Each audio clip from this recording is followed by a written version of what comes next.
this is kind of a legal cover, as it were, for what is going on, which is that he has been detained for more than 3 weeks now without any charges being brought, without court appearances or anybody knowing even where he is. So in response, I think, possibly to American pressures, Western pressures, the UN and so on, who are concerned that he's being held like this, the legal moves have been taken so that he's being formally detained now for 15 days for investigation into this somewhat obscure charges from two or more years ago, when he's accused of conspiring with Hamas to carry out attacks on police stations and jails and free prisoners and so on. The kind of thing that, had politics been going his way, perhaps, would have been quietly overlooked, but which technically could amount to a charge of treason, because he was collaborating with a foreign military force, namely Hamas, the Palestinian movement from Gaza. So certainly this is going to further charge the atmosphere here, charged as it is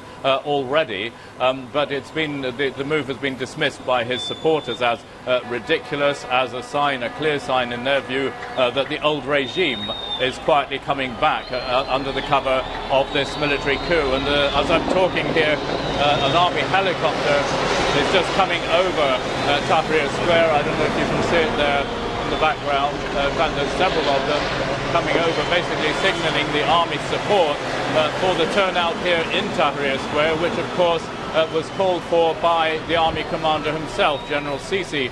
He is now both defense minister and deputy prime minister in the interim government that's been set up in the shadow of that military coup. So here in Tahrir Square, you have one narrative going on, people massing in support of the army. Not too far away, you have the Muslim Brotherhood supporters rallying in support of their man, Mr. Morsi, and demanding that he should be reinstated in the presidency. And the fear is, of course, that there could be big clashes between these two groups.